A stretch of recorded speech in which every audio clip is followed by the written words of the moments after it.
Okay, let's get to Ben Tribbett. Ben, the political guru of all time, my favorite Democratic brilliant mind, and he's got influence in the Susan Platt for Lieutenant Governor campaign. Now, let me tell you about Ben. Ben, not only is he a good friend of mine, he's part of the family. We love him to death, but this guy is so smart. It's scary. Now, here's what Ben does, right? He goes and does what he does. He's a political activist and consultant. And every so often, he'll check his bank account, and things aren't where they should be. So he'll take a few days off. This is a true story. He'll fly to Vegas or Reno. He'll get in a poker game. He'll go 72 hours without any sleep. He'll win $25,000. He'll get on a plane and come back. I've never seen anything like this in my life. And he's a great poker player and a brilliant mind. Hey, Ben, good to have you with us, man. Great. I'm probably underestimating your winnings, but that's what you do. He goes out there, he says, I'm a little light, and he comes back with like $30,000, and then he'll sleep for a week. Absolutely not true. It is true. You know it's true. You know it's true, Ben. It makes for a good story. It's true. I'm just telling my audience, it's true. And then he'll stay up for like 3 days straight, beat everybody, and then come home and sleep for 5 days. Okay. Yeah, that's not true. You were commenting earlier in the text that you have a different perspective on these protesters, Ben. What is it? Well, sure.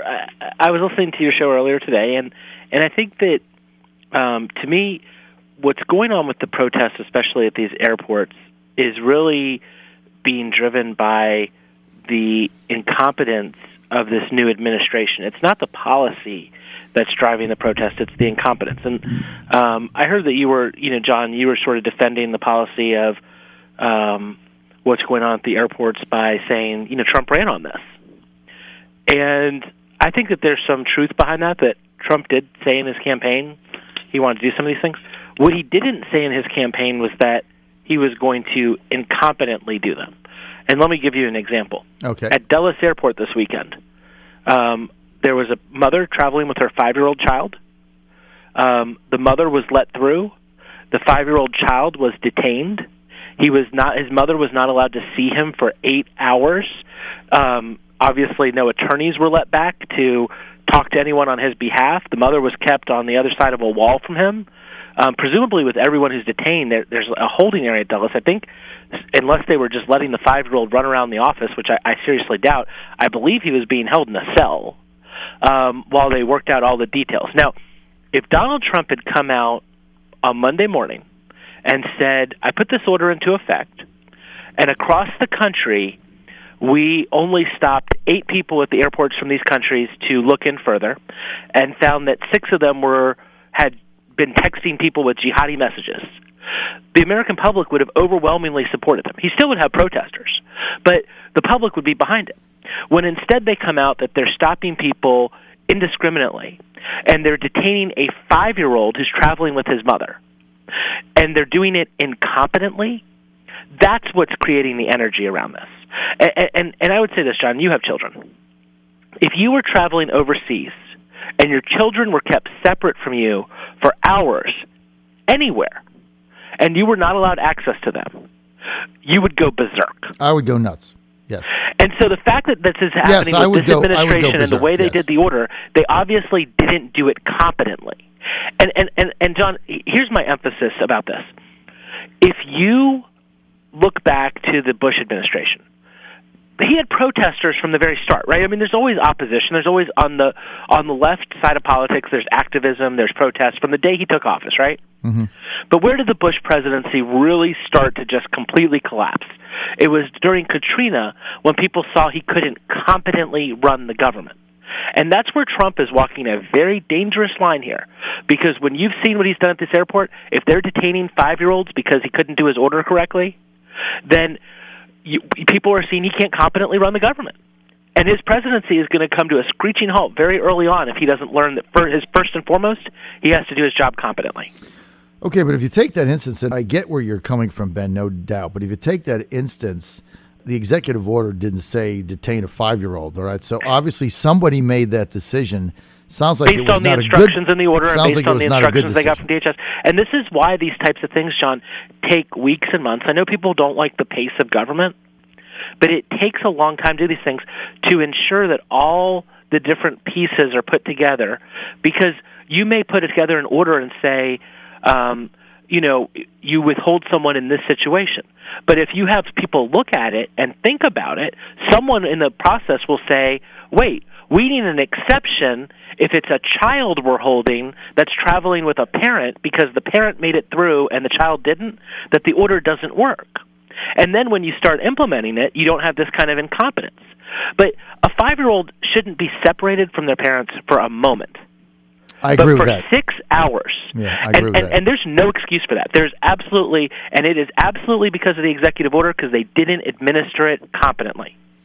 I will grant you that, because if I was in that situation in any country, whether it's my own or not, and I was separated from, not my adult children, obviously, there's 2 of them are older now, but if I was separated from my 12-year-old, I would have become absolutely unglued. So no question, and so would Ann. So I will grant you that. Now, and credit to the mother for not getting arrested herself, right? Because I think most parents in that situation probably would have ended up in jail attacking somebody when they were told for 6 hours you can't see your child. Well, especially with a 5-year-old, who has no idea what is going on. Who had to have been completely petrified by it as well. Yeah. No, look. I think the president. I think that if the president wanted to show people that this is unintentional and that this was done incorrectly, he ought to have, the moment that story came out, he should have picked up the phone and he should have made it public that he called up that mother and apologized to her for detaining a 5-year-old for 6 hours.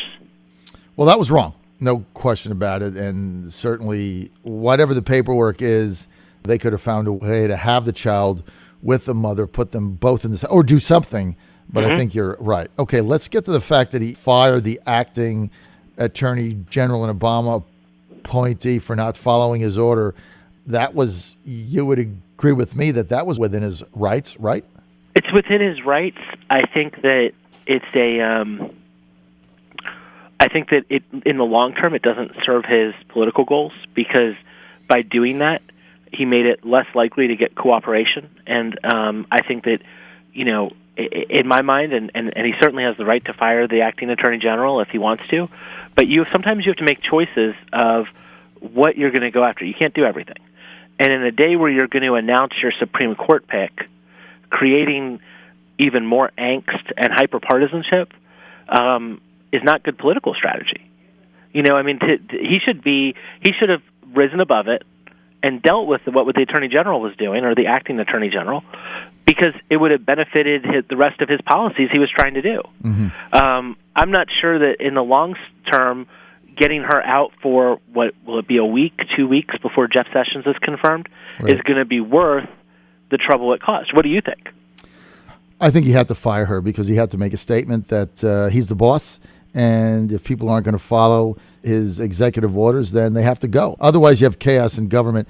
Just like we had Congressman Griffith on earlier, who said those in Homeland Security that wanted to defy the judge's orders, he was not in favor of that, because he says we have a process. If you just disregard judges and presidents, you have chaos. You have no government. Let's get to Susan Platt, your candidate for Lieutenant Governor, Democratic side in Virginia.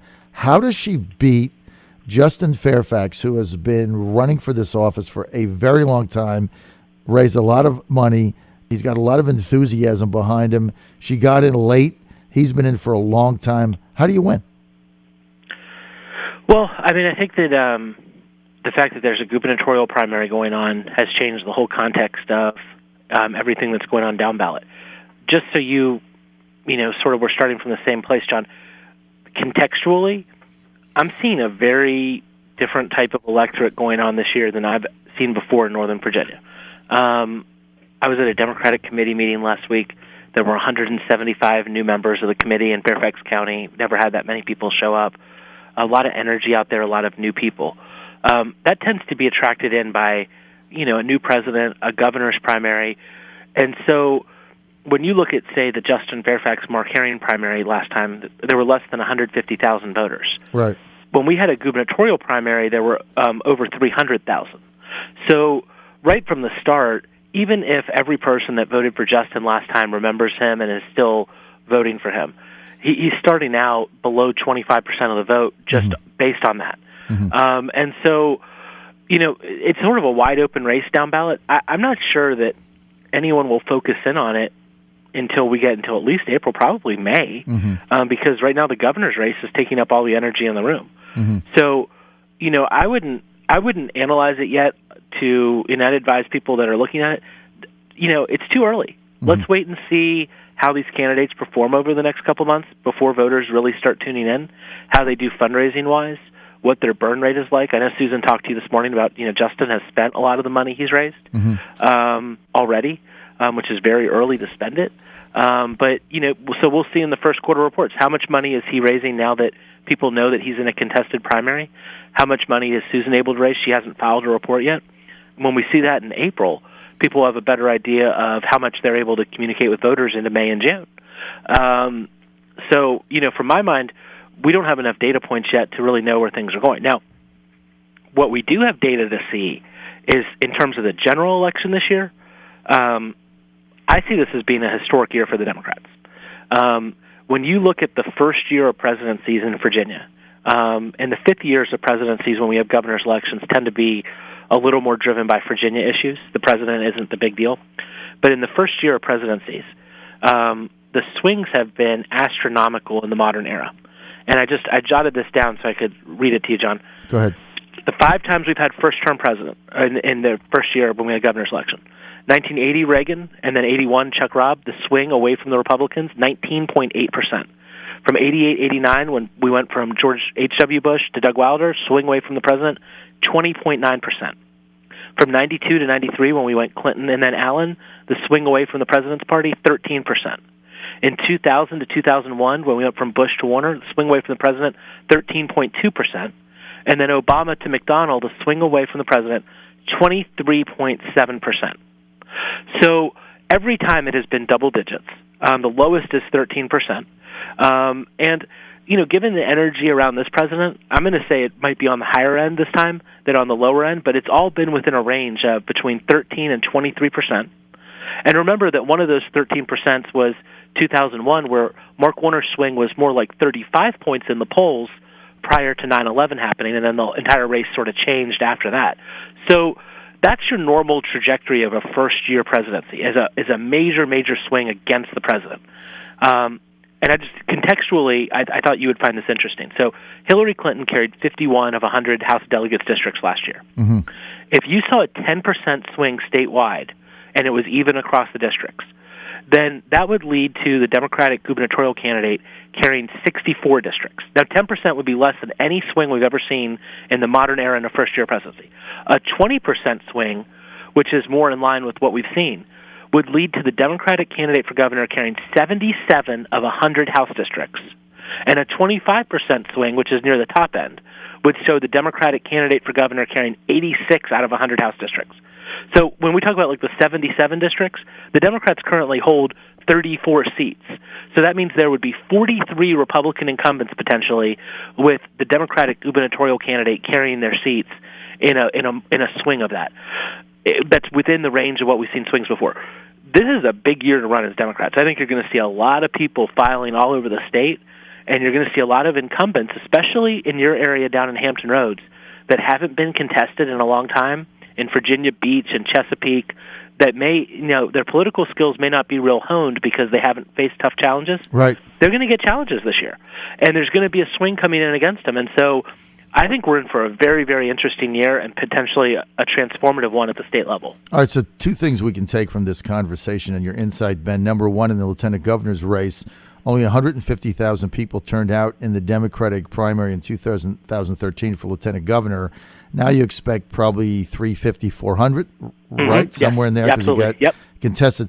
So Justin Fairfax, people that voted for him, 20% of the people that are going to turn out. I hadn't considered that. You're right. And then when you look at the numbers that you pointed out, it would point to, historically, a Democratic landslide for governor. But then what you're saying is you could see a major shift in state Senate. No, state Senate isn't up. A major shift in the House of Delegates, where maybe Toscano picks up 10 seats, something of that nature, just based on historic trend. And that's all just so our listeners do. All Ben is giving you is facts, right? These are just facts. And so if you believe like me that history predicts the future, it would bode well for the Democrats, no doubt. And, okay, Ben Tribbett, great insight as always. Final question. Is Pete Snyder going to run for lieutenant governor on the Republican side? Great question, John. I mean, it seems like he's positioning to do something. I don't know what he will do, but given the sort of debacle between Bryce Reeves and Jill Vogel, I know there's a lot of people who are looking at jumping in that race now, and it'll be very interesting to see, won't it? Yeah, but time is running out, right? Because you have to get the signatures in by a certain date. It's only about a month. I think the filing deadline is in March, so there's still time. There's still time. All right. I think whether Pete Snyder gets in, I'm putting it at 50-50. I have no idea. But when I did talk to him, he didn't rule it out. So that's why I put it at 50-50. So make a prediction. He in or out? I'm going to say out, but I could easily see. I think your odds are about right, 50-50. 50-50. And both of us like New England -3 on Sunday. So yeah, but bet your house on it. Yeah, I'm pretty confident. I think Tom Brady is going to slice and dice that young Atlanta secondary and light them up like a pinball machine. We'll see how it plays out.